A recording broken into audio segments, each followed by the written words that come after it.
Good afternoon. Welcome to the second episode of All My Friends Are Dead. Quick recap. This is a podcast with myself, Ross, and my very good friend, Geoff. Hey. Hey, Geoff. Hey, how are you? I'm all right, thank you. Good. Yeah. We're basically two 30-somethings who kind of feel like we don't know how to interact with the world like we did in our 20s. And we're just going over a few subjects and just how they've changed for us over the last decade, really. So the first episode was music. Music's a big part of both of our lives, both attending, playing, DJing, things like that. And today we're going to talk about socialising. Socialising, well, it's a broad term. It's everything you do with your friends, whether you're going out to the pub, going out for dinner, cinema, anything, any kind of interaction that you have with your groups of friends, and like how that was in your 20s and how it's different now. It's all very rose-tinted memories, to be honest. Or lack of memories. Or lack of, because of the aforementioned kind of alcohol. Booze and other substances and things. So yeah, we're gonna have a chat about this. We have no sponsorship deal, but I'd just like to heavily endorse Blender's Coffee Shop in Northampton, who are fueling today's podcast. We have a very, very nice dark Italian roast. Yeah, we do. It's darker than sin. It really is. Yeah, it really is. It's really good. If anyone from Blender's listens to this, send us something because we'll be happy to have it. However, your prices are very reasonable. Geoff, once again, is more heavily prepared than I am. I have a blank piece of paper that just says socialising underlined. It just says socialising, but that's fine. Yeah, because I don't lack of socialising. That's probably a good place to start, right? It is a lack of socialising. Well, we could start with something that's fairly recent. We cracked open a WhatsApp chat to try and just go to the cinema with our other 30-something friends. How many people did we have in this WhatsApp group? Because 10, maybe? There's 10, 12 people, right, in Northampton we might contact, and then various partners and friends of friends. Sure, yeah. Who we might contact to just get a night out or a night in. Or we're okay organised with sitting in a dark room for 2 hours with, Not even not having speaking. to talk to people. It's just a dark room, right? Yeah. So we tried to go and watch It. The thriller, coming of age horror thriller, coming of age film. Well, what's it? What's that River Phoenix movie? Stand by Me. A bit of a Stand by Me. Stranger Things. Goonies Thriller. I don't like the Goonies, but we could save that for a TV and film episode. If you're nervous, if you're our sort of age and you maybe watched the original It back in the day, never saw it. But if you're nervous about seeing the new one because you don't want it to tarnish the old memories you have of the first series, it's good. Don't worry about it. It's a good film. I'd recommend it. Excellent. So yeah, there was 10 or 12 of us in this WhatsApp group. I have a Cineworld card, so I really wanted to go to Cineworld. I don't. So I was hoping to use someone's buy one get one free. Codes, you get these codes, don't you, on a Tuesday, Wednesday? I think someone was saying they've got some codes. Yeah. Because cinema's expensive right now. It's like £10, 10-12, £11 a ticket. Yeah. Yeah. And then you've got your popcorn and your drink, or your pick and mix, or. But basically, anything. Is it Baskin Robbins in Sixfields now, or I think I do all sorts now, don't I? Or is it a Ben and Jerry's? Because I think hopefully it's still a Ben and Jerry's. I don't know. That's why I smuggle everything in, like Homer in that episode of The Simpsons when he's leaving the candy conference. He's just got a coat full of bin liner lined coat. Yeah, that's me going to a cinema now. That's me going to Mandarin buffet. Just smuggling food out. Yeah. Just a council bag sack full of noodles, chow mein and stuff. Yeah. So yeah, we in the end, out of 12 of us, I think only 2 or 3 of us went to actually see that movie together. Yeah. Various reasons. It's life as usual. When you're in your 20s, you've got no responsibilities really. Yeah. Well, very few people do have responsibilities in their 20s, like kids or a good job, and hats off to you. You're succeeding in your own way in life. And in your 30s, most people have caught up to you by then. They also have a job that has certain responsibilities and a wife or kids or whatever really. So yeah, from there I think there was various things that happened through the journey of just trying to organise a simple trip to the cinema, right? So we sent out an initial kind of message, who's around on a certain day, certain time, in a certain cinema, right? And out of 10, 12 people, immediately you get the first cut where a certain number of people either don't reply or don't see the message because they're presumably busy doing other stuff, or they just don't want to do it, or whatever. Or they don't look at their phone as much as I do. Or, Exactly. Yeah. So immediately you have a cut, don't you? So out of 12, maybe you're already down to 6 or 7 because certain people just aren't going to reply or get back to you or whatever. Yeah. And then the next kind of obstacle we had really was using this buy one get one free code, I think, right? Because the buy one get one free code is only usable on certain times and on certain screens. Certain cinemas. Yeah, certain cinemas. So because disposable income is a thing, right? So you get more comfortable with money, hopefully, as you get a bit older. You have a bit more disposable income. But you can't justify it, perhaps. Not everyone can justify spending £12 of that on a 2-hour film. Yeah. It's a lot of money nowadays. Going to cinema nowadays is a treat. It's almost like I think so. If you haven't got a Cineworld card, it's yeah. definitely more an event. Yeah. And what you'll find, I think, like for people who don't, like they'll try and team it with a dinner before or after. Yeah, maybe a drink and because cinemas now they exist in complexes or sort of retail parks, for want of a better word or phrase. And there's somewhere to eat as well.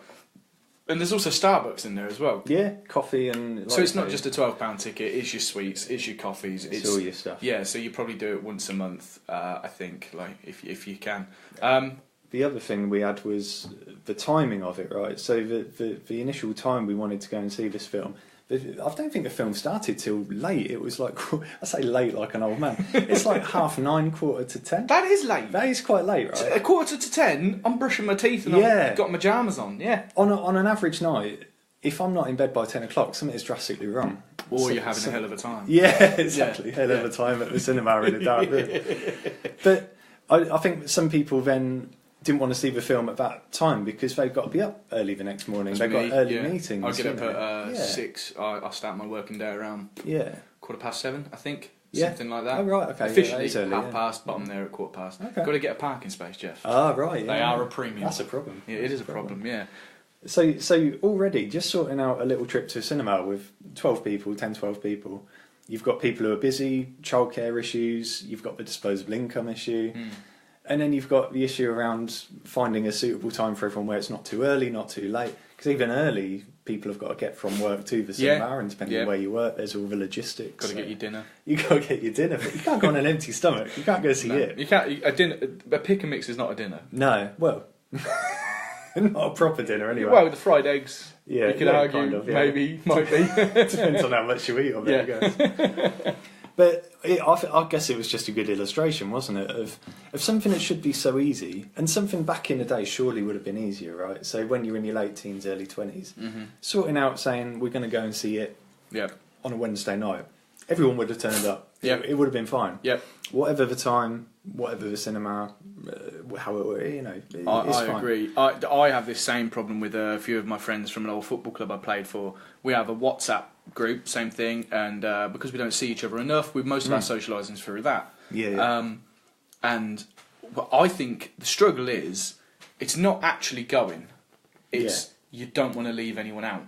Oh, okay, yeah. Do you know what I mean? Like, so, it's a bit of that, so 2 of you might be happy to go at X o'clock. Yes. And you're like, okay, but I haven't seen my friend in such a long time because of our socialising changed. So I've got to sort of make allowances for them to also turn up, and that makes it more difficult. So I don't think it's actually going that's the problem, because you could go. You and Smithers could go. Me and Vic could go, because we did. We went like a couple of days after you guys. Yes. It's a case of trying to get, like you said, everybody in the same room. Because you've got the group. The group has, say, got 10 people. Yeah. You want as many people to go as possible. And like you say, it's easy if you just want to go. Make a memory. Yeah. make a memory with an evil clown. Yeah. But yeah, as you get older, it does become more difficult, doesn't it? It does. So that was our cinema trip. Or lack of. Together anyway. So 4 people out of the group saw it across 2 different cinemas in 2 different towns Yeah, at 2 different times. 3 different days, or something stupid. Yeah, good movie though. It was a good film. I was tense. Vic was not bothered by the intensity of it. No, I think it depends on how you think about clowns. I guess. It's good. Apparently, like more it in this It than the last It. Possibly. Yeah. He was more. What? On the outskirts of the old movie, and he's very much prominent. It's like a modern horror where it's a bit more jump scary, isn't it? He was a lot more front and centre. Yeah, well, I like I say, I haven't seen the old one, so I don't know. A Skarsgård, I think, isn't he? That's right. He's handsome Alex Skarsgård's younger brother. Even in makeup, he was a handsome guy. You like his? He had a cheeky grin about him. So let's wind the clock back about 10 years, I guess, or even earlier. More, what have we got? We got first experiences of pubs and clubs. We were thinking about first experiences of socialising, but because we were saying as an adult. As on your way to being an adult, I guess. But I think because we are British, socialising is synonymous with drinking. That's how we start socialising, right? It's different in different countries in Britain, but for the most part, it's a common ground, isn't it? Yeah. Like being a rugby fan, drinking is a common ground that you have with fans from other countries. Yeah. So, England play Ireland or Ireland play Italy, or I'm saying Ireland twice there, that's no pretense to how much they enjoy drinking as a culture. It is, you're right. Drinking is synonymous with socialising if you are a Brit. Do you remember how you started going out then? Started going out, maybe drinking, maybe pubs. Do you remember the first time you went to a pub? How old were you roughly? See, I'm going to go with 16. Okay, that's about right. I had sideburns. Nice. Yeah. So you could get served. So I could get served. Yeah, but I was very, very nervous. So we used to just send the most adult acting. Yeah, I remember which I think was probably Mr. Simon Peach. I think. Nice. He always had nice stubble, even as a young man, didn't he? He did, yeah. He could grow a fantastic beard. Yeah. I remember that. I remember being in pubs and kind of thinking about who's the oldest looking and sending that poor guy up to get drinks. Basically, yeah. I think it was probably the sunny side, because I'd left school at 16 and went to college. And a bunch of my other friends who I still had, Smithers was in sixth form at KUS. Chris Borcutt was at sixth form in KUS. Simon Peach, the same. So after they used to finish their lessons or whatever, it was a case of going to the sunny side, and drink was fairly inexpensive in the sunny side. It was around $2.80 a pint of like Foster's, which is what we drank when we were 16. Super cheap. Because we're stupid, and apparently that's not piss. Do you know what I mean? So the old man Ross now. Yeah. Would you ever drink a Foster's? I would try not to. You would try not to. I would do everything I could to not to. I'd probably turn to John Smith's before I turn to Foster's, and I'm not a John Smith guy either. I think you naturally get a bit snobby as you get older with a beer, don't you? Snobby or refined? Refined. Yeah, let's go with refined. Snobby stroke refined. So yeah, that's what we used to do, and then obviously that led to drinking late at night in the sunny side. Yeah. And I wasn't. Like a lot of people I know used to be 16 years old and get served in the racehorse. Okay. I wasn't one of those guys. I still very much nervous. Better. Yeah. I started drinking, I think, when I was about 14. Okay. My friend Will Allen, who I used to go to school with, and Lewis, his mum used to buy us beers from the shop in King's Heath. Oh, nice. Well, I was going to ask, because we talked about the first time we ever go to pubs kind of thing. Did you ever do the whole drinking in a park? Or So you had drinking around your mate's house. You had a cool mate's mum who would buy you beer. Yeah, exactly. And Lewis's dad worked for Carlsberg. And he used to get the old, so they had like a staff discount, or like they were able to take like a case a month or something like that. Yeah, they did. Did they? Oh, cool. No, they did, because my friend's dad also did the same thing. Yeah. So every time I went round his house, he'd have a big crate of booze in a corner of the room. This was in the cellar, so we'd go down in the cellar when we had sleepovers or something, and we'd take a few beers. Nice. And Lewis's mum and dad were like the coolest parents you had. Like, they were old hippies. Had Volkswagen Beetles and splitters and things. And they're like, have a few beers. But they kept an eye on it. That's good. Like a good parent. Yeah, like, fine. Don't have too many beers. Just have some beers. Just till you throw up, then stop. Maybe just a step before throwing up. Yeah. But I remember one night, It was they had like a big fireworks party because they had a massive garden on the back of KMS, the middle school, and they used to just set fireworks off and have bonfires, and the neighbourhood and friends were invited. And Lewis is one of 3, so we had his 2 older brothers had their mates, and they'd obviously give us a beer and stuff. Nice. And so I think we learned quickly to kind of almost responsibly drink. Yeah. And under those like parameters, as it were. So yeah, I did do some park drinking. We never did, and some drinking in under supervision. And some supervision. Under some supervision, yeah. We missed the park drinking, I think, just because we lived on quite a small estate. Yeah. And there was only really one shop where you could buy alcohol. Dennis. What, the guy? Obelisk. Oh, the Obelisk, yeah. Is his name Dennis? Is that his name? Yeah. Oh, right. I don't even know. Yeah. I don't even know his name.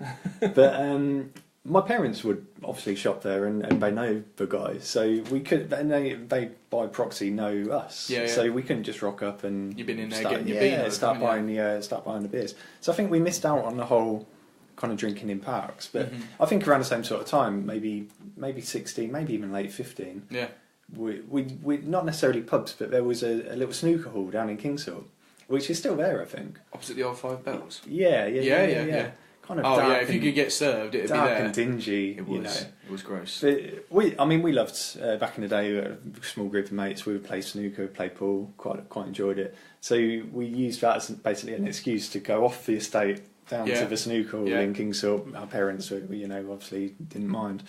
But 9 times out of 10, you'd get served there. Yeah. Even though we were all quite young looking. Yeah. Depends on who was working, because there'd be times where they'd kind of sniff you out. Yeah. And you'd walk up and say, it was Budweiser, like nice bottles of Budweiser. Okay. Cool. And you'd kind of be brave and stumble up and try and look as grown up as possible. Puff chest out. Yeah. They'd either kind of laugh at you a bit and say no. Deep voice. Yeah, exactly. And they'd be like, no lads, have some Coke or whatever. Yeah. But 9 times out of 10 you'd get someone else and they'd be like, yep, do you want any whiskey with that? Really? They just a chaser with your Budweiser. Yeah, maybe just whatever. Maybe just wanted the money, I guess. But I think it's almost like supervision, because they must have known we were young, right? They probably knew we were under 18. You weren't the first people to try. No, exactly. But we were quite well behaved. We weren't like drinking and getting leery. It was a snooker hall, so by definition it's quiet. Yeah. So we were just there having a few beers and trying to be on our best behaviour. Yeah. So that was probably first experiences, I reckon, about 16. Yeah. I'm trying to remember the first time I threw up violently. Oh, really? On booze. I remember I passed out on King's Heath AstroTurf. Did you really? Yeah, and I had a tendency to be a bit dramatic. If you can, right? Yeah, if you can imagine. And I remember sort of just wandering off, like, because Lewis and Will would be talking to a group of girls. Oh yeah. And I was like, I'm not interested in these girls, whatever. Yeah. And I'd be like, I'm really, really drunk. I'm going to wander off and be dangerous. Okay. I tried to be. I think maybe looking back at it, I was probably trying to be dangerous and like. Not mysterious loner, but just kind of like plays by his own rules, like a rebel. Batman disappering off into the night. Something like that. Yeah, in a Nike. Where did he go? In a Nike tracksuit top. Yeah, where did he go? I'm out of here. And I remember waking up probably a couple of hours later, just laying on the AstroTurf in King's Heath. So I'd taken quite a wonder. Yeah. So that was fun. I reckon the first time I passed out, it would have been gathering around a mate's house around the same time. Yeah. So we were already drinking by that point, but I think we'd managed to get into a situation where the parents had gone away maybe for the night. House party. A little mini house party. Gathering. Not quite a house party because there was like 4 of us. Yeah. But it was a little gathering. Yeah. But I remember nipping to the loo, coming back, sipping my drink again. It was just a beer. And I was thinking, that doesn't taste right. That tastes really odd. And kind of a couple of my mates sniggering a bit. Managed to drink most of this beer. And it's put a load of whiskey in it, basically. That was the game. And I felt fine. I was like, no, this is okay. And then suddenly I'm running around. And I feel on top of the world. Next thing I remember, this must have been around Christmas time, because I remember snow on the ground, right? Yeah. Because I woke up outside in the snow. What I'd done is managed to leave this little gathering. I got about 2 houses down. Yeah. Fell over in the snow and just had a little nap. Had a little sleep. One of the neighbours had arrived back from a night out and kind of given me a little nudge, like you don't live on my driveway. Can you leave? Go somewhere? So I made it back to the gathering and carried on. Oh, I had an ex-girlfriend at upper school. So I think this is just after upper school finished. and college started, and there was a birthday party, a relative's birthday party at the King's Salt. What's the school on opposite? Oh God, help me out. Opposite where? The red brick school on Upper school? No. It's a lower school. Sunnyside? No. It was a school. A lower school. A lower school. And I was having some beers. I was dressed in my Levi's twists. So you were hanging around outside of school? No. The party was at the school. The party was at the school. Yeah, see. like as a function room or whatever. Got you. And yeah, I had my Levi's twists on. Oh, I used to have a pair of twisty jeans. Yeah, they were cool. They were good. They were cool. And a Kickers jumper. Nice. Yeah, my hair spiked up, as was the fashion. This is all back in fashion now, by the way, all the 90s. Is it? Kind of... What, a Kickers jumper? Yeah, the 90s style is back, man. Ah! Yeah, go for it. I bet you I don't fit in it now. Wherever it might be, I bet you it doesn't fit. And beers, bit bleary-eyed, like half a pint of vodka, because I was like being that's big boy drinking. Oh, big bollocks over here, yeah. And we took a wander to one of her friends' houses that was round the back of the school, sort of Eastern Avenue area. Threw up in the toilet, had to get woken up, and then stumbled back. And then I was so drunk they didn't want to send me home to my parents. Really? Yeah, so drunk. And then the next day they were like, "You got to get up now." They basically were like, they basically said, like, wow. They were saying he can't stay. I remember this quite clearly now. It's like, he can't stay in her room, like my girlfriend at the time, because boys and girls and being young and stupid get up to and stuff, right? Yeah, exactly. Yeah, get up to reading books, nudie all sorts and things, and reading books. Yeah, under the covers. Yeah, with exactly. the torch. Yeah. And they were like, he can't stay. And then somebody was just like, no, look at the state of him. He is not capable of doing anything. It was like, they were damn right. There was no chance I would have done anything. You could put anyone in front of me at that point, I'd be like, oh, I'm really sorry, I'm going to be so sick. There's nothing more pathetic than like an apologising drunk either, is it? Yeah, I'm so sorry. And they drove me home the next morning. It's my sister's current boyfriend. Oh yeah. His stepdad drove me home in the morning, and then I had to go to work in the afternoon and wash dishes and stuff, and I was a mess, a very big mess. I remember that. I remember that quite clearly, and also like Moon on the Square and stuff.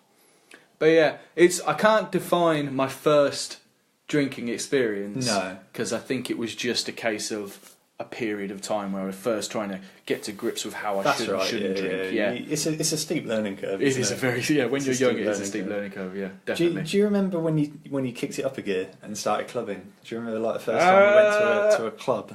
Yeah, I was 17, I think. Yeah. And me and Lewis used to work at Safeway. You know this. This is how we met. Yeah. Shout out to Safeway. Shout out to Safeway. Safeway is coming back. Safeway is coming back. Well, it still exists in the US, doesn't it? I think it does. Yeah, I think it does. Under Walmart, I think still, because they bought it and put Asda where Safeway was. So is it Asda? Yeah, because Asda's owned by Walmart. I think Asda is going to bring Safeway back as like an own brand. Oh, okay. Which would be quite exciting. I think we should all go back and work there. I think so. Dig out our fleeces. Yeah, why not? So yeah. Me and Lewis used to be trolley boys at Safeway. Right. Lewis was like my best friend for a long time. We're still friends now, obviously, but like he was my best friend for a long time. So all of like my formative years of drinking and partying and all of those things was Lewis was probably there. Yeah. And so I used to work a later shift than Lewis on a Thursday. So he'd finish at 8, and I'd finish at 9. Okay. So what had happened is he'd go home. He lived on the Harbour Road by the old BP, and he'd go home, get changed, and go and meet his older brother out at Moon on the Square. And I'd finish at 9. I'd have to leg it from Safeway to get to his house at Harbour Road. I'd have a spare change of clothes, which was just baggy jeans and a t-shirt. Yeah. And then just by then, about 9:45, maybe something like that, or 9:30, the last bus into town from outside the BP. Right, so I'd get on that and go all the way to town, get off at the bus station, walk down the alley into the Moon on, £1 jelly shots, let's go. And all I had to make sure I did from week to week was make sure I had a tenner on Thursday, right? Because then I'd go to the Moon on the Square with a tenner, and it'd be pound a pint or pound a shot or whatever. That sounds right? amazing. Can you imagine? I think sometimes it still exists in the penny whistle. I think Metcalfe still runs it. Okay. And so I'd do that, and then at midnight, Safeway would pay you. And then I was a millionaire. Yeah. Then I was the Wolf on Wall Street, Geoff. So then we were talking about this disposable income, right? Yeah, exactly. I remember the feeling when that money went into your account. Yep. That's all your money to spend on whatever you want. Whatever you want, yeah. I'd have to give like 50 quid or like 100 quid a month to my folks for rent because I had a effectively a full-time job. And so when I got paid at midnight, it was on then. All I had to do was make sure from 10 o'clock to 12 o'clock, I had a tenner to get myself nicely toasted, and then it was on to lounge. So you're talking about getting a bus into town at about 10 o'clock, whereas now we're saying want to be in bed by 10 o'clock. Right? You're just going out at 10 o'clock. That fills me with dread. The idea of now, if someone said to me 10 o'clock at night, right, let's go out, get your gear on, we're going to get a night bus into, Jesus, put your dancing shoes on, we're going. So that was pretty much that was my life for like a year, maybe like 6 months to a year. I did that every Thursday. So that's when I probably kicked it up again. I think mine was the same. Mine was a Thursday night because it was lounge night. Was indie night. There was rock many night times I bumped into you in the lounge. Yeah, I mean it was a great club. The lounge was like our local alternative music, I guess, club. Right, 3 floors. 3 floors. Yeah. I remember the first time I went in, we were drinking in the Bradlaugh pub just down the road. A little more mature. A little bit more mature, but back in the day, it was still a student orientated pub. Not so much nowadays. Oh, okay. But it was more of a student, jukebox and foosball table, all of that good stuff. Yeah. Cheap beers.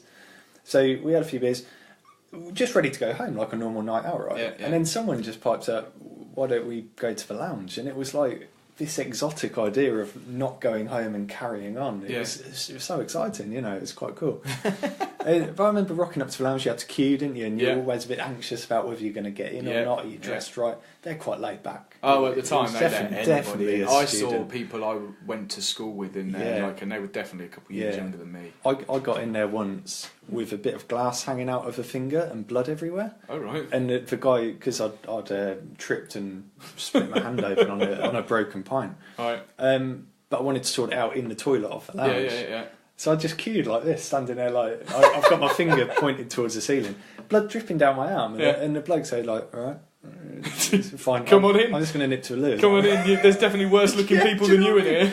So you never need to worry about getting into a lounge. Yeah.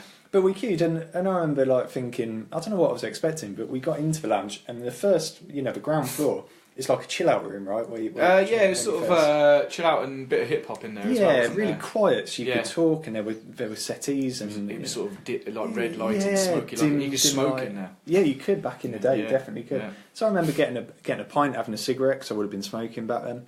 And I was thinking, a club, is this what all the fuss is about? This isn't much of anything. And then we ventured upstairs, and there was these big swing doors, wasn't there? You pushed your way in through these like big swing doors.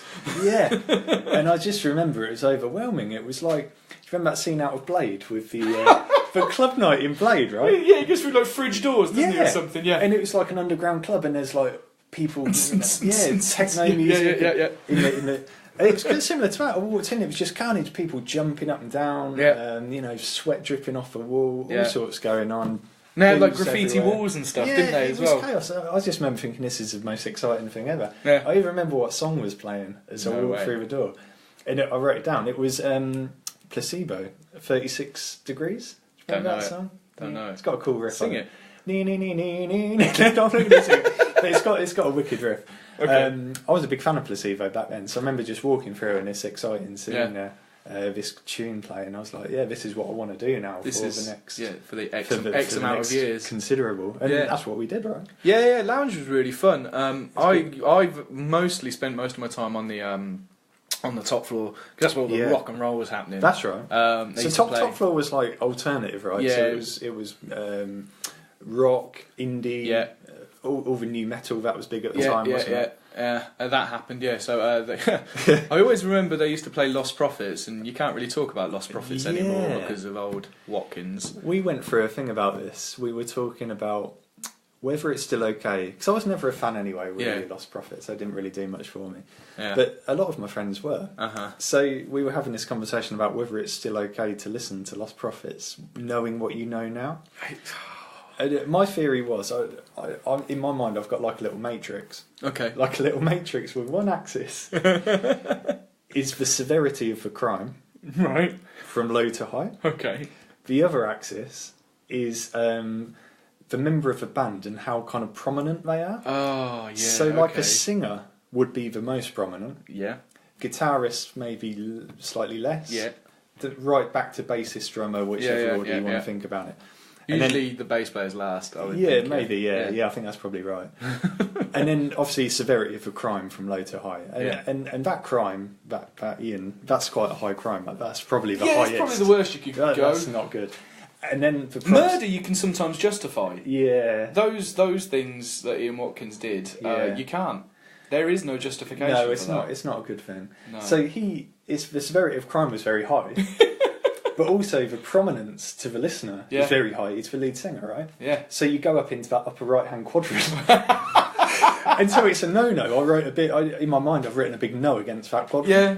Whereas if that same singer was kind of convicted of a low crime, like like a road traffic accident. Or he's doing 38 in a 30. That's fine, right? That's fine. Yeah. So the other way around, I'm over-analysing this, I know, but I'm an analyst by trade. If the bassist had also committed that same crime, right, you might still be okay with listening to that band. This is very good because Vic went to see Newfound Glory on Friday. And one of their guitarists, there were charges against him for the same crimes as Ian Watkins, or similar crimes. Yeah. And he was never convicted. Like it was all thrown out, I think. She was saying, and but then he was sacked from the band. Okay. And you said, he was the second guitarist. Yes. He wasn't even the most notable guitarist that they had. Not even so again, using your matrix, your diagram, your paradigms, and all of the and the parameters and stuff, you can listen to all the Newfound Glory you want to. Yeah, that's fine. But you can't listen to Lost Prophets. No, I would say no. Which is a fucking shame. Did you like Lost Prophets? I did. Yeah. Okay. Loads of my friends dressed like they were in Lost Prophets. Really? That was the look. Yeah. You know, that was the alternative look. It was low slung jeans, like a cool belt buckle, a small t-shirt that you could sort of almost see the pants in the middle, like the filling almost. Okay. And you had hair like it, you had the tight necklace like it, the chain, Adidas shell toes or Vans or whatever. Like everybody looked like that. To swing it back round to the socialising, the top floor of the lounge, like you say, was filled with people more or less like that. You would either be dressed like. So back in the day when I was going in there, we talked a bit about this during the music episode, right? There was the epicenter was New York, but whatever you want to call it, the American influence, all the new rock and roll. So I would try and dress like I was in the Strokes, right? So I would turn up looking. I always thought you looked like you were in At the Driving. Yeah, maybe because I had a big permed afro. Without the perm, it was just naturally crazy looking. It was like Sideshow Bob looking like he was trying to be in the Strokes, I guess. Yeah. But it was either people who were dressed like that, or people who were dressed like you say, the new metal Lost Prophets. That kind of style. Sure, yeah. They all mingled. It was always a nice atmosphere, right? There was a couple of scuffles. Yeah. To do with the mosh pits. So, exactly. And some people know how to work in them, and some people don't. But for one of the most part, lounge was great. That's probably my first night clubbing experience. Yes. I did Time and Envy a couple of times. Yeah. Which for the listeners at home is. So we used to call it, it's probably a horrible term, but we used to call it the townies or... Townies, the chav, that was the townie... So our one was the Grebo night club, and then you had the townie club night. Yeah, sure. I only ventured in once or twice, I think. Same. I remember not having anything to wear. Yeah. But we all wanted to go out, and it was Lewis's brother Joe. Okay. And he used to be into like the dance scene, like he used to do dance DJing and stuff like that. He used to do it at the Cock Hotel. It was called Daft and Direct, and he had a Sun Descential tattoo. He won't thank me for telling you, but he's since had that covered, obviously. Has he really? Yeah. And so we went to like a club night. Yeah. And I didn't have anything to wear, so I had to put on like I think I was wearing like just dark, like a plain black pair of jeans. Yeah. My work shoes. Okay. Right. Like which were cleaned up. Yeah. And I had a sleeveless black T-shirt on. Right. And I was it must have been 17. And the sleeveless black T-shirt would have been fine. Okay. But the sleeveless black T-shirt had a print, obviously. Right. And it was a set of tits. Of course it was. Yeah, obviously it was. Of course it was. And I remember turning up and I was like, this might be cool. Yeah. It might not be. Yeah. And for the most part, it wasn't. It wasn't cool. No. Did you feel a bit like that scene in Step Brothers where he has the T-shirt which has got the tuxedo print on it and he goes for the interview? That would have been better because of the interview. Yeah, that would have been better. Yeah, that would have been. Looking back at it, that definitely would have been better. But I remember that feeling, just you mentioned about the work shoes. Oh yeah. Yeah, because it's not naturally the way I would have dressed at the time. Yeah. I only had one pair of shoes, and they were my work shoes. Same. If I wanted to go to a slightly nicer club, yeah, or even a slightly nicer pub, yeah, there was dress codes. Uh-huh. I don't know if they still have dress codes as much nowadays. When I'm out and about on a very rare like occasion. Places around what's that? Is it Baroque on Fish Street? Yeah, maybe and down Castilian Street, like Borgia and stuff. I think Okay. they do have a dress code. But that was my only pair of shoes. So like you say, they'd be all scuffed up from work, Yeah. and then you had to take them home and clean them up, give them a bit of a polish, and then that would be your going out shoes. And I hope you didn't look like a hobo. And I used to hate wearing shoes going out. It felt so unnatural because I'd be wearing jeans and then this horrible, big, bulky black pair of boots, you know. Clodhoppers. Yeah, and then I wanted me old ripped pair of Converse. You know what I mean? Yeah. I felt really uncomfortable. Yeah, but I don't. Yeah, lounge was good. I definitely have been kicked out of the lounge a few times for being far too drunk. Have you really? Yeah, loads of times. Wow. Did you ever? Because you were the drunkest man I ever saw once. I know. I don't remember ever getting thrown out. But that's telling. I don't remember ever getting thrown out. I fell asleep in a toilet. Did you? And I was like, if I just sit here for like 10 minutes, Okay. I can gather my thoughts and I'll get a second wind. And it wasn't happening. I just shut down. And I remember, when you sort of, not your subconscious, but you're halfway to unconscious. Yeah. And I remember this banging on the door. I was like, open the door. And I'm and then somebody going, there's somebody in there. And then the door got banged open and the security guards carried me out. And I was like, look, I just need a water, I'll be fine. And they were like, oh yeah, sure you do, yeah, blah blah blah. Yeah. And they put me outside and I said, look, my friends are still in there, I haven't got any credit on my phone. Yeah. Right. Can you just let me sit here? And it was an alleyway, wasn't it? That's the lounge, right, from the lounge. So they let me sit there outside up against the wall, and they kept an eye on me for like 2 hours. Cute. Yeah, and then when Joe and Charles and a couple of other old friends came out, they picked me up and off we went home. Because so you mentioned something interesting there. You had a phone, you had a mobile phone. I had a mobile Nokia 3210, my friend. The old 32. Yeah. I used to love that phone. Good phone. But you just couldn't communicate because you didn't have the credit. Correct. See, because I'm slightly older, I'm a few years older. When I started going out, there was no concept of a mobile phone. We did not have a mobile phone, right? So how did you arrange anything? That's the old thing people say. But I remember you would be at school or college or whatever to organise a night out. Yeah. And you'd say, we're going to be here at 8 o'clock. Yeah. We'll see you down there. Yeah. If you didn't turn up or you were running late, your bus was delayed. That was it. That was it. Game over. And there's nothing worse when you started going out because you just wanted to see your mates. You wanted a drink. Yeah. I had You wanted to be part of the gang. Yeah, you wanted to be part of the night out. Yeah. But I remember a couple of times because I'd be getting a bus in from my estate, Kingsthorpe, right all the way down into the town centre. Yeah. A couple of times delayed where you miss your bus or whatnot. Well, there's nothing worse when you're a kid. That panic if you walk into the pub to your normal spot and your mates aren't there. Yeah. And you haven't got any way of communicating with them. I remember that. Did really that happen vividly. to you? Yeah, a couple of times. So what did you do? Really vividly. So we knew kind of the normal night out. The route. You knew the route. You would start off in pub A, go to pub B. So you'd walk into pub A. It wasn't enough to just go to your normal spot and not see your mates there. You'd be thinking, are they elsewhere in the pub? So you had to do a whole recce of the pub. The Charles Bradlaugh, the pub where we would have started. 3 floors. 3 floors, and a garden. So you're walking all around, oh, you see my mates. What's he look like? He's like, he kind of looks like me. A few lads who look like me. It's a little bit pathetic, and you're walking around like you can't find them on ground floor. You're going up a floor, you can't find them again. So you're like, okay, Plan B, we're going to go to the next pub. Yeah. And depending on how late you were like always at people's heels, right? You kind of track them down. Yeah. It just seems ridiculous. Did you ever have to go home? No, I would manage to track people down eventually.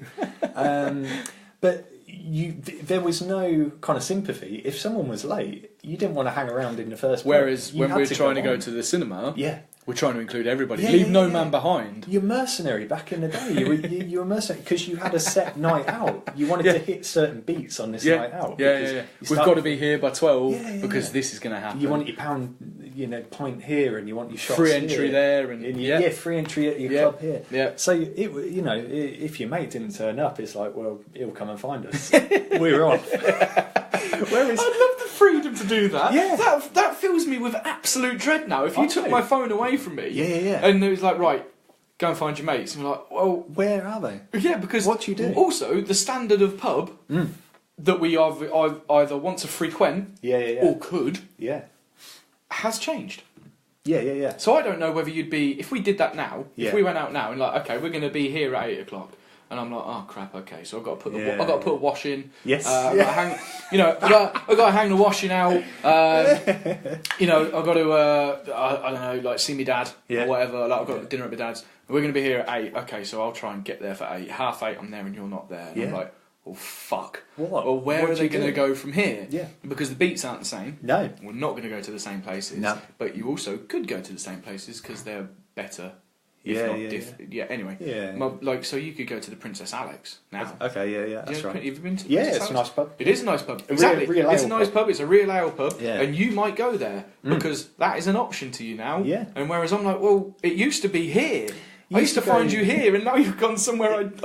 You like say your choices were limited because it was the yellow card pubs and the places where you could get the £1 pints, and the places which would do the music that you liked. Yeah. And they're few and far between, right? So you didn't have as many options. So you always had a good chance of finding people if you got split up. You ever been on a night out on your own? On my own? Yeah. No. Right. So in my heyday, of like the gutter club and stuff. Yeah. I remember there being like a Friday or a Saturday night. I think it was one of the two, I can't remember. And so I used to use like this, the Sound House had a forum, like a blast chamber forum. Right, yeah. Blast chamber was like a club night that it ran. For like, I think it still runs, but like in different venues now because the Sound House is shut. Sound House was like there used to be like a roll call as to who's going out on that thing, and you'd make friends through the forum and stuff. And I remember one night, it seemed to be that nobody was out. Okay. That I knew. Right. And I was like, I still want to go out because I don't want to miss out. Do you know what I mean? You've got that mentality, haven't you? And I was like, and in my own world, I'm a big deal. Yeah. Fair enough. And I was like, so if I go out, there'll be somebody I know, and I'll have a good night. Yeah. Right. So I went out, and I went to the Penny Whistle. Okay. Did, like you said, like a little reconnaissance around the Penny Whistle. None of my friends there. And I'm like, oh fuck, okay. Nobody I knew. Nobody. I knew the barman, but I can just sit there and drink at the barman because I'm not 40. You don't want to be out. Yeah, exactly. I'm not 40 years old with a stall and a newspaper. Go, shut up, you young'uns, and That's us now. Yeah, exactly. Yeah. Or what was that guy in the racehorse who used to do it? Norm. Was it Norm? Norm. In the racehorse, you sit on the corner bar around the court. Yeah, with paper. I know the guy. Yeah. And then I went to the Sound House. And I went, as you go into the Sound House, you used to have the cellar, which was like a cyber goth industrial EDM. That was hardcore down there. It was a weird world, yeah. And then on the right you had like your heavier and alternative stuff. Yeah. And on your left you had like your 80s and sort of alternative pop like type stuff. Cheesy Room. Yeah, Cheesy Room, Presley and all that sort of stuff. And I walked into each room. I was like, fuck, I don't know anyone. Oh, right. I don't know anybody here. Yeah. And in the end, I just went home. Oh, no. Yeah. And I was like, oh, that failed, didn't it? Like, because I wanted to be part of a scene or part of a night out and still be like, still party, you know what I mean? Like, still go out, still dance, get drunk, fall down, and have a laugh. And I went and tried it, thinking I could do it because in my head I was like, yeah, there's going to be somebody I know because I'm not quite popular, but there's just a lot of people I know. You just know the scene. And and there was no one there. Oh. Yeah, so because I think that's it's this phrase, isn't it? A fear of missing out, FOMO or whatever they say now. Yeah. And I think that's something that's kind of applicable to a certain group. It's for young people. Yeah. You know the young people. Yeah, I sound like such a fucking old man. But I think it is. I think you're right. When you were younger, it's a Thursday night or whatever. Mm-hmm. You want to be part of a scene. You want to be out. You want to go to those club nights. You want to see those bands playing. The thought of not being there is a big deal. I remember it being a big deal. It's like imagine. Well, no, because you would have done it. Yeah. You're sitting there on a Thursday night and you're in your house. You're in your parents' house and you go, everybody is having a great time right now, and I'm sitting there watching The Bill. That's right. yeah. You would do anything to go and be part of that. Yeah. You know, scene. The fear of missing out would have been real. Yeah. Whereas now, I think that's so diminished. Like, if I'm in on a Friday night. So, what is that? I think someone's breaking into my car. Oh, it's only a micro, I can have it. Yeah. Fair. The being in on a Friday night, say, even if you know through social media, for example, like someone is out doing something or other, I've got no fear of missing out. I'm quite happy to miss out. Yeah. If anything, missing out is a preference. Yeah. I just want to, I'd be much happier sometimes just staying in, having a cup of tea and watching The Bill. Yeah, watching The Bill. Whereas that was, I've never watched The Bill, but that would have been hell back in the day. Yeah. And part of it is that fear. But now. Coffee break? Yeah, coffee break. Right, fresh coffee. Nice. Fear of missing out is a real thing. Yeah. Let's move on. Let's move on to something. So, should we talk about socialising now? We're going to get... So we've done the past. Yep. Let's wind the clock back to the forwards. To the present, back to the future. Back to the future. How are things changed now? So we're talking back in the day. You were organising things last minute. You were getting buses at 10 o'clock at night to go out. Yeah. Well, no, not last minute. That was the ritual. Well, yeah. That's just what happened. The routine. You were fairly confident on a Thursday, Friday night. You would be out. You would have a scene. You would have your kind of routine. Yeah. Now. What happens with socialising now? Do you socialise often?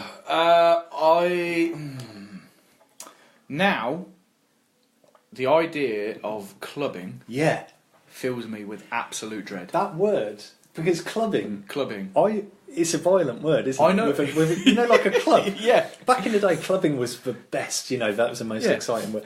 Clubbing now, like you say, it fills me with dread. Yeah, I mean, clubbing then was probably much the same as what it means now. It's more dance music orientated, I think. Yeah. At least then. But I think we still called it clubbing. Because that's what we were doing. We were at clubs. You were going to a club, Yeah, we're going to a club, yeah. But like the idea of going to a loud music club now, whatever the genre, it terrifies me. Yeah, and genuinely makes me anxious. Yeah. One, how many people are going to be in there?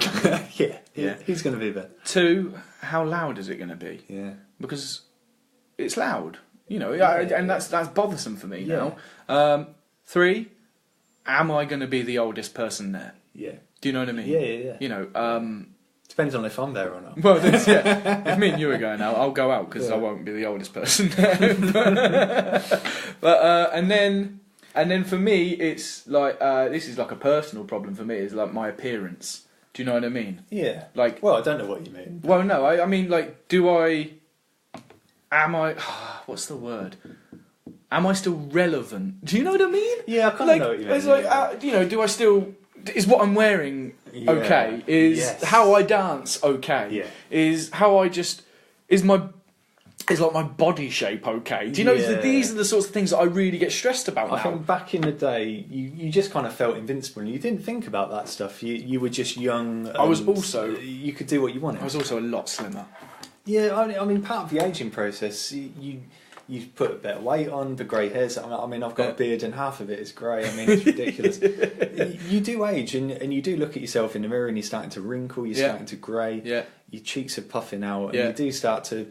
You compare yourself back to how you used to be when you were young and beautiful. And then by that as well, you compare yourself to the people who are going out and doing the things that you used to do. Yeah. So the idea of like a loud club, it terrifies me. Yeah. And I'm coming at it from the same point of view. Like, if you would say, "Do you want to go clubbing? Should we go night clubbing?"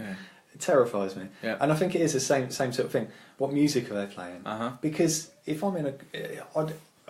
What if you don't know any songs? I've got a specific sort of music I want to listen to. Yeah. And if a DJ's playing something else, I want to go home. I want to do something else.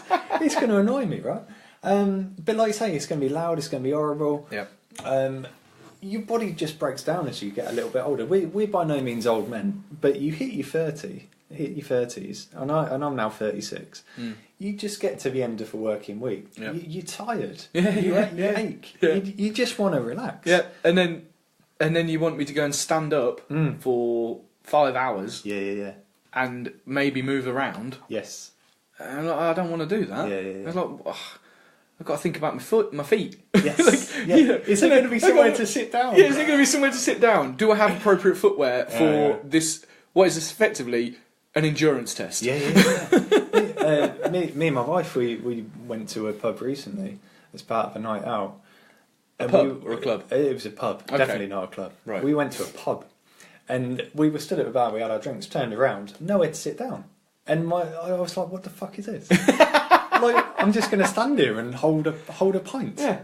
I can't sit down. Well, is there at least a wall I can lean against? This is ridiculous. I'm just going to call it quits now. Let's just go home. Yeah. I also find myself, if I have to go to like a night out, I also find myself volunteering to be the designated driver. Yeah, okay. I will happily do that because it gives me an out. Yes. Do you know what I mean? Okay. Like, if my anxiety about the situation I'm in gets really, really high, yeah. I know I can drive away. Fair enough. Yeah. I know I've got my escape plan. Your escape plan. Yeah, exactly. Yeah. And then like if Vic wants to stay out or whoever wants to stay out and I was there lift, I'll be like, cool, okay, I'll come and pick you up. It's not a problem. Yeah. Just I can't do this and I need to go. No, fair enough. Yeah. So the idea of clubbing, nah. I think as you get older, part of it is just the physical side of things. You get tired, you get a bit more aches and pains and all this business. Also, because I don't do it often enough and I don't expose myself often enough. There's that. There is out of practice. There's also, it becomes uncomfortable to have people around you who are enjoying their night out and they're loud and they're drunk. Yeah. And like they give you a slap on the back or they nudge you and you're like, is he nudging me because he wants to start something? Right. Or is he nudging me just because it's an accident? Yeah, I know what you mean. And then my brain just starts whirring and going and cogs are spinning. I'm like, what am I doing? What am I exposing myself to? Yeah. But that only happens in certain pubs or certain like clubs. Mm-hmm. You know, if I was to do that in the Sound House, for example, like now, I'm like, well, no, I know the environment. I know that that's going to happen. But if I'm in a more, what's the word? Dancey or back in the day, like a towny. Something more. Yeah, so if that happened, so if that happened in the racehorse, the penny whistle, or the Sound House, I know the environment. And I know what those people are like because I frequent the same establishments, right? Okay. But if that happened on, what's it called? Gold Street. Okay, not Gold Street. Bridge Street. Yeah, if that happened on Bridge Street, terror. Absolute terror running right through my heart. Yeah. And I'm like, well, because I know Bridge Street. Okay. And I know that fights happen on Bridge Street. Yeah. There's a reason that the police aren't parked outside the blast chamber, the penny whistle and the racehorse. Yeah, true. Yeah. And there are a reason that police are parked outside Bridge Street. And my like I said, like I get panicked about it, I get stressed about it, and I was like, this could happen. Yeah. You start to think. And what if I can't defend myself? And then and then it all just kicks on another gear, and I'm like, I don't want to subject myself to those feelings, so I don't do it anymore. As you get older, you like your home comforts, right? Yeah. You like getting home, and you know your environment. You've created your environment. This is how I want my environment to be. Stepping out of that comfort zone becomes more of an issue, I think, as you get older. You're just less willing to do it. Back when you were younger, you feel a bit more invincible. You're more willing to take those chances. Yeah, sure. You understand, like, that's part of a night out. Maybe you will end up in an unknown pub. Yeah. But it's all fun. It's all fun and games because you're with your mates and you're drinking and you've got a cigarette and you feel cool and it's all fine. But yeah, now I think stepping out of that zone. So also, you've had the... So pubs used to be pubs, right? Yeah. And they would shut at 11. Yes. And you'd probably get till about 11:30. Yeah. Or if you knew Big Bez, yes, you'd get a lock in at the racehorse, maybe, and that's lovely. Yeah. And that's okay because you know Bez is only going to keep the cool people in the pub. That's right. Yeah. You know what I mean? Yeah. He's an excellent judge of character. Yes. Right. But now pubs have moved, in a sense, like some pubs, from my experience or most recent experiences, if I use it, is like have moved into something more bar orientated, because they know that if they play music or if they've got DJs in the pub, they have more people. More people stick around, and they're open later. So there's a transition between a pub and a bar now. So the Lamplighter, it's a pub in the day, absolutely a pub in the day, and it looks like a pub, but that shuts at like 2 o'clock in the morning now, 3 o'clock in the morning. So that's changed to a bar, and again the environment changes because people know that they can have a late night in there and stuff. But Lamplighter's cool. I've got a lot of time for Lamplighter. Lamplighter I would go to, and I'd be happy to stay out till 2, as long as there is a seat on the bench. Let's send a WhatsApp group message out. Let's get a WhatsApp We'll get the group. two of us. Yeah. No, I think you're right. But do you have that same impulse though, just to want to go out for a night out drinking? Nah. Yeah, I'm the same. No. I don't either nowadays. No. And I think part of it is your home, like say you've got your home comforts, you've got your environment where you feel safe, and that's where you want to be. Yeah. But we're thinking about all of the options available to you now in the year 2017. Right. So you have the internets now. The internets is a thing. Okay. You have all the music ever created in the palm of your, literally in the palm of your hand. Yeah. You have all the TV, all the film. Yeah. You got YouTube. Any website you want to hit. You've got video games. You can do whatever you want to do on video games, online. You've got so much choice and so much available to you. There's a lot keeping you at home.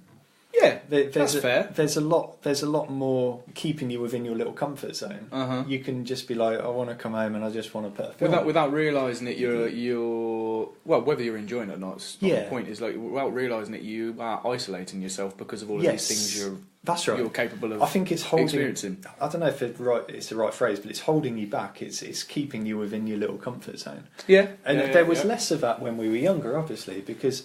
Music, we would just have whatever CDs we had knocking around the house. And films, we just had whatever, back in my day, whatever VHS you had in your... Under Siege 2. No internet. Video games was like, we had a Sega Mega Drive with a handful of games. But once you've gone through all of that, you've consumed all of that, there's nothing holding you back. You've got to do something else. You want to go out. Yeah. Because there's nothing at home for you. Yeah, sure. Not nothing at home for you, but... there's less holding you back. You want to get out into the world. Whereas I think now we're so mollycoddled almost. There's so much for us at home. Yeah, that's fair. I mean, another thing as well, like when we're now, I'm 32, a lot of my friends have their own houses. Yeah. Okay, so I don't have to... I can still have my friends in an environment that is comfortable with me. Yeah. And we can still have the same laughs.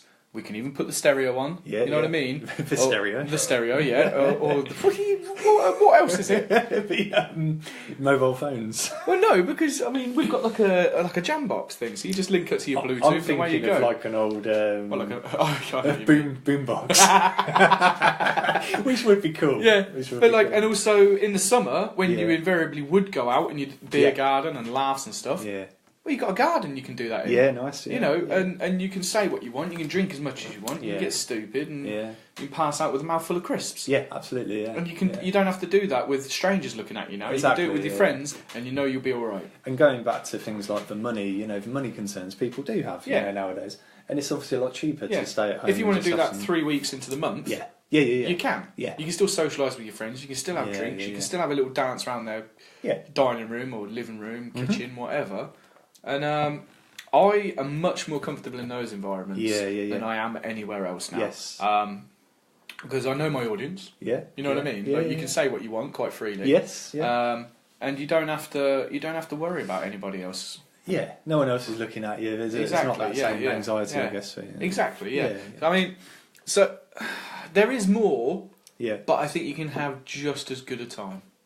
Yeah, absolutely. I think socialising has changed. Part of it is that you're doing a lot of socialising nowadays through social media.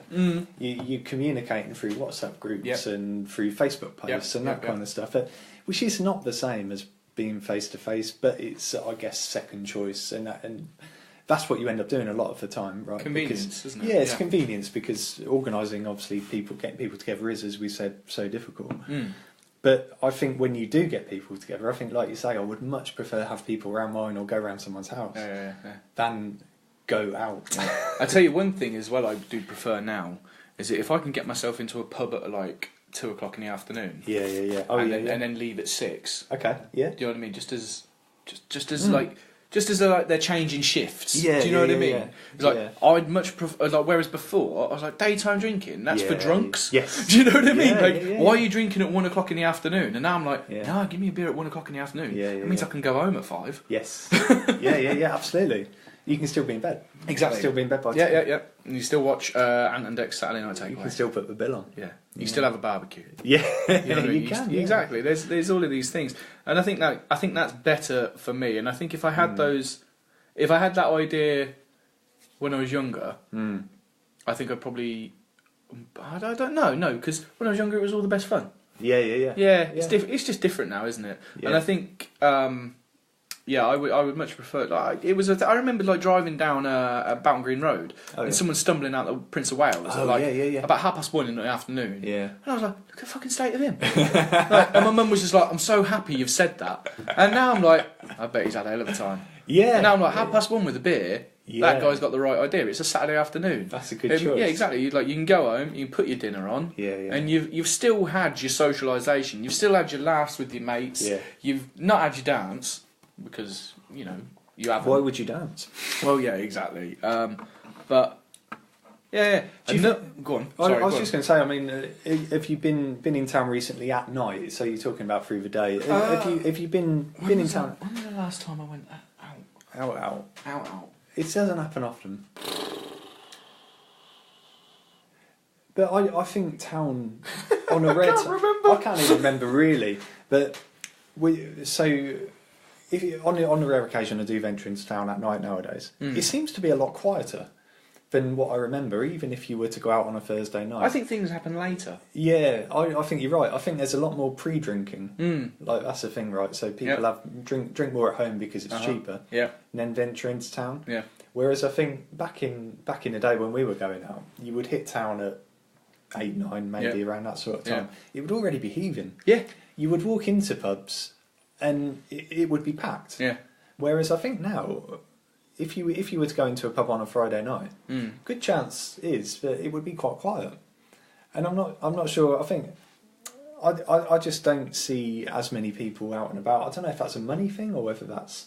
I think it's a money thing, but I don't think it's a case of people haven't got any money. No. It's that they can do something else with their money before they want to go out and have a jig around. Yeah. You know what I mean? Yeah. There is also, going back to like why you were going out in the first place and stuff like that. It's like when people were younger, or when we were younger, we might have been single. Yes. So there's the courting. Yeah. There's the dance to try and woo a lady or a man.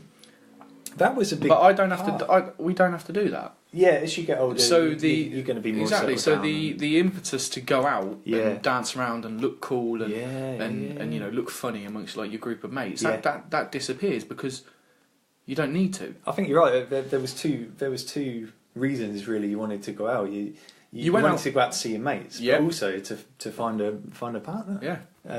Which also probably isn't going to be an issue as you get as you get older. Yeah, some people it probably still is, but yeah.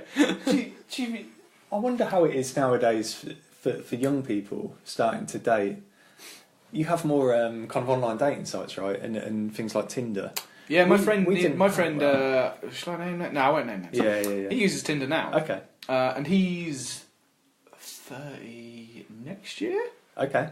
Yeah. Okay. And he swipes left and he swipes right. Yeah. And whenever we're together, right, I always try and go, "Oi, give it here. Okay. Give it here. Let me do this for you." Yeah. Because clearly you're still single and it's not working. Right. Yeah. You need an adult's supervision. Yeah, exactly. You need a responsible adult's decisions to be made for you. And he's had some absolute horror shows. Okay.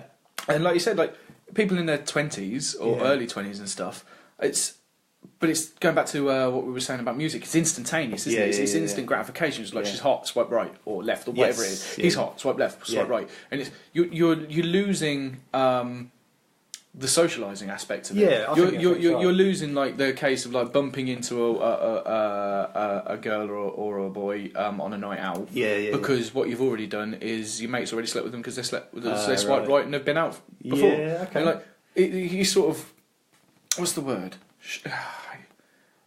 The pool's more shallow, in a sense. I think this whole idea of kind of Tinder, Grindr, whatever, swiping, I don't know which way is it, left for good or right, but I'm not sure which way is which. I only know it on the Read app when I'm looking for a job. Oh, okay.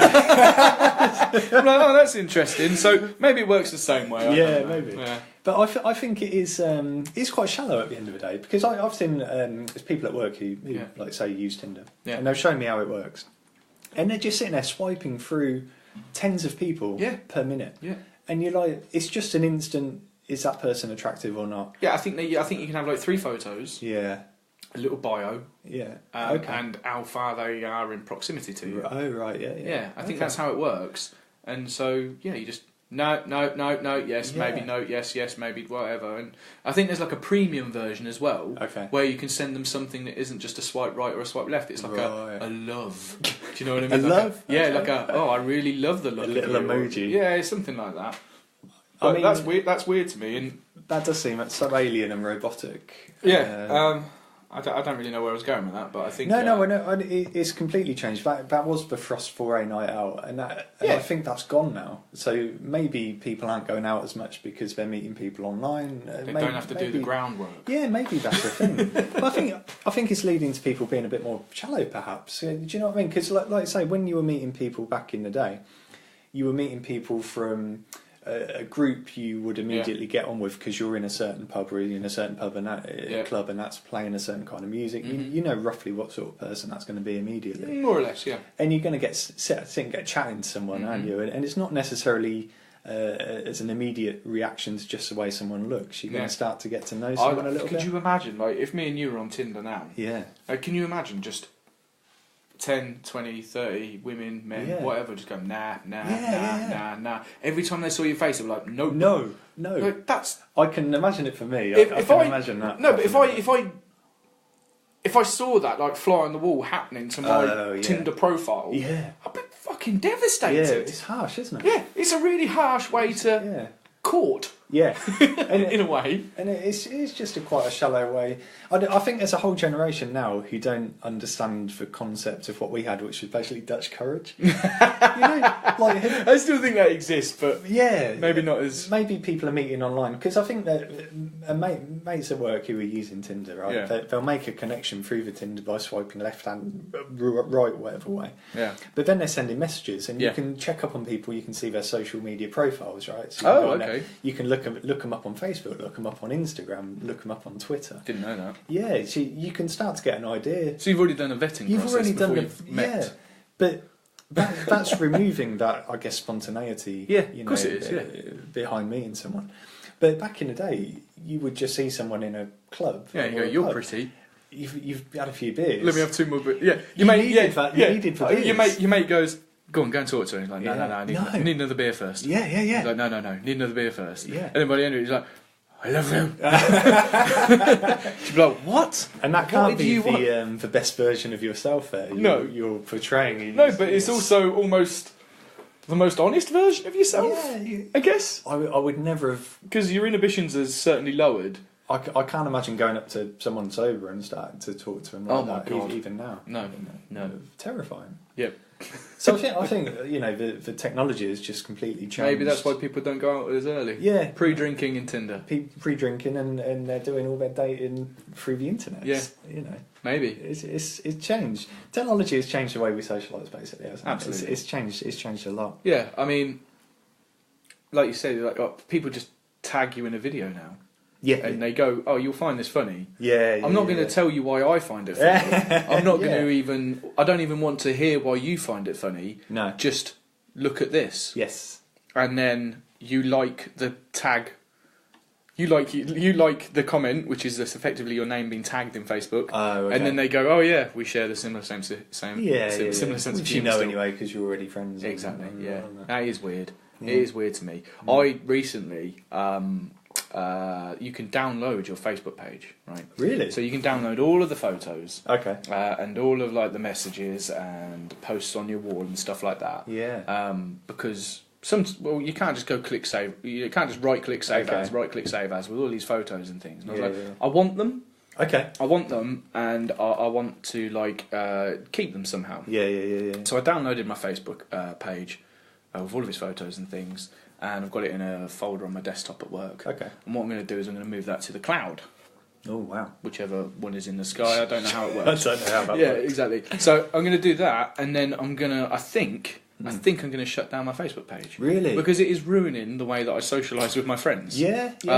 And then, so I'll post something, or which I don't do very much anymore, because I don't feel like I've got a lot to say. Which is, do you know what I mean? You've got to an age, you've said everything. Yeah, I've said everything, and I'm not doing anything, because I'm not going out. So what am I talking about? Yes. You know what I mean? Yeah, I know what you mean. And my life is quietened down, and that's okay with me. That's fine. But I don't need Facebook anymore in my mind. So I've downloaded it, I've saved all my photos, and I think what I'm going to do is I'm going to run a little, maybe like a 6 months to a year, and just see how I get on without Facebook. Yeah. My friend Paddy did this. Okay. And like, by all accounts, it's been a much better life for him. Really? Yeah. Because I mean, I'll post something and I'll be like, oh, I'll check it in 5 minutes, see who liked it. Ah, fine. See who still finds me relevant and interesting. You're just doing things to get the likes. Yeah, that's what I mean. Yeah. Like who still finds me relevant, interesting, or bothered about anything that I do. And invariably, I'm just sharing pictures of fucking cats and sandwiches. I'll tell you what's weird though, like social media, it's almost like you're saying something, but then you're getting graded for it, because you're getting the likes or the reactions. Whereas if you're just with your mates, you say something, you just say it to be funny or whatever. You said this a couple of weeks ago or a couple of months ago. It's just like Facebook or social media in general. Yeah, it's not you. No, it's a version of you. It's like a glamorous version of you, like the best possible, sexy version. Yeah. You're vetting all of your photographs that you're putting on. You're vetting what you say. Yeah, and that's not how you should live your life. Like, you should be able to, with your friends, because you've clearly selected these people. Yeah, that's right. These connections that you have on Facebook. Yeah. There's somebody you know. Yes. So by default, they should know what you're like and what you'll say or what you'll be interested in. But you find yourself going, oh, should I say that?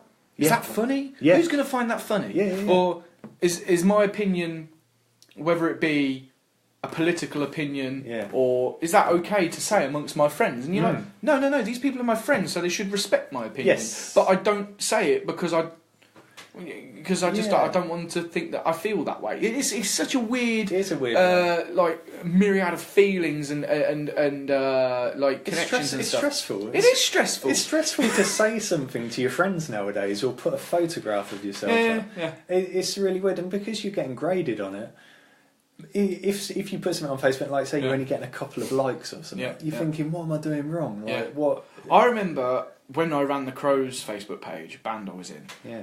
I remember like, oh my god, I've only got like 89 likes. Yeah. Are we any good? Yeah. Like, and then you'd look who liked you, and you'd be like, well, I already know this person, so they feel obligated to like this page. Yeah. And like, but then people started liking it who weren't my friends. Okay. And I was like, oh my god, this is much better now. I feel much better about myself. I'm much better about what I'm creating. When really the idea should be, I'm creating this because I enjoy this, and this is something I have to say or something I have to do.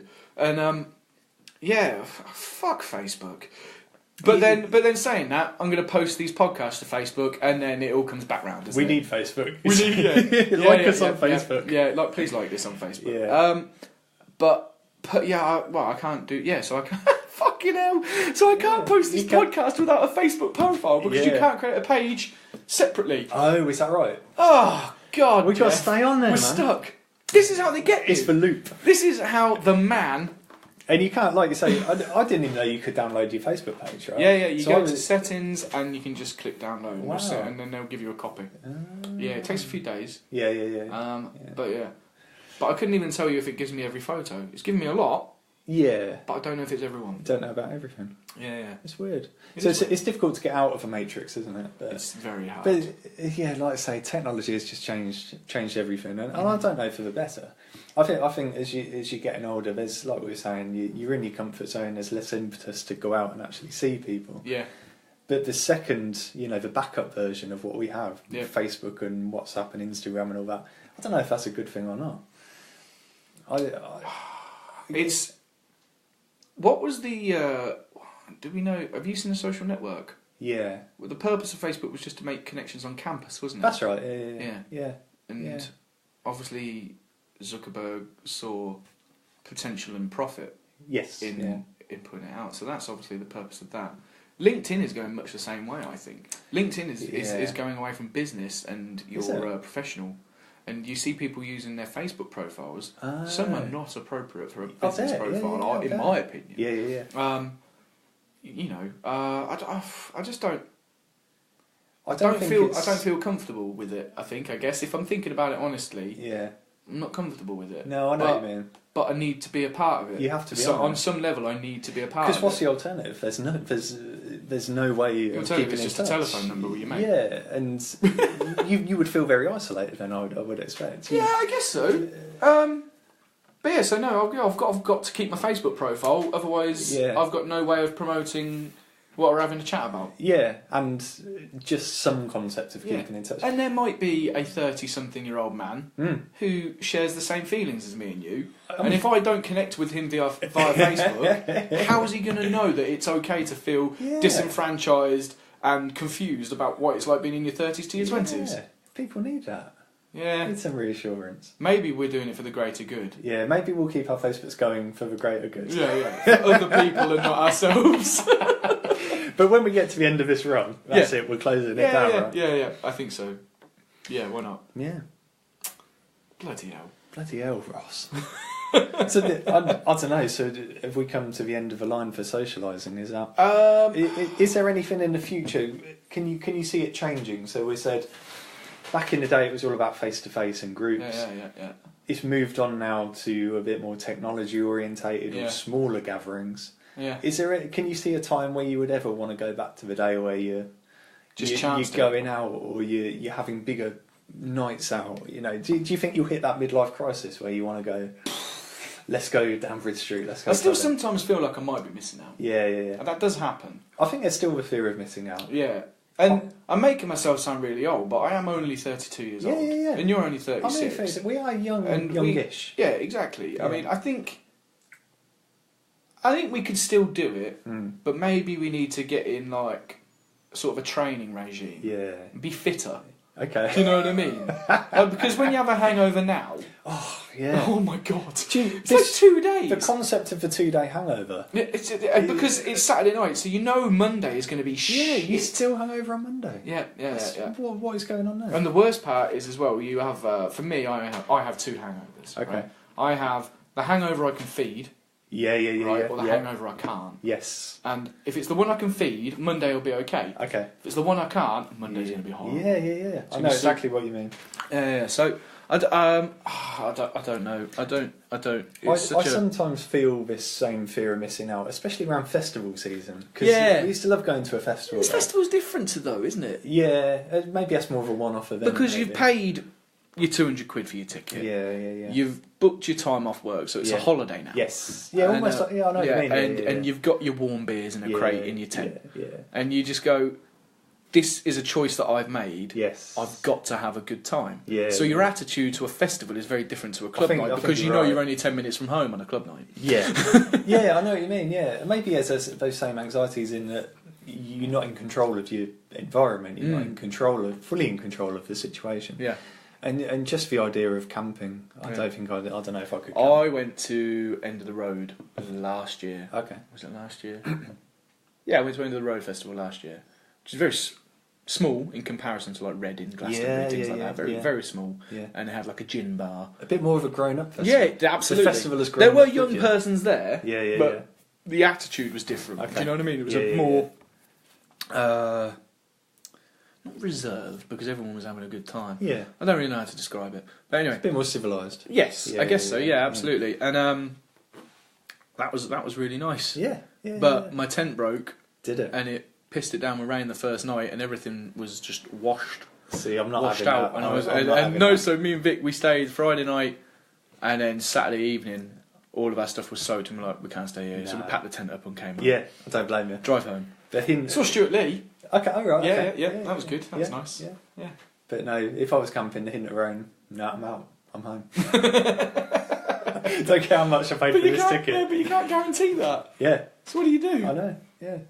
So, I think festivals is a very different set of rules, isn't it? I think it's a lot different to. You know, you're going to feel a bit grotty. Yeah. You know, you're going to be really, really tired. But could you do it now? But, you know, say when we were at Reading Festival, you go 4 days on it.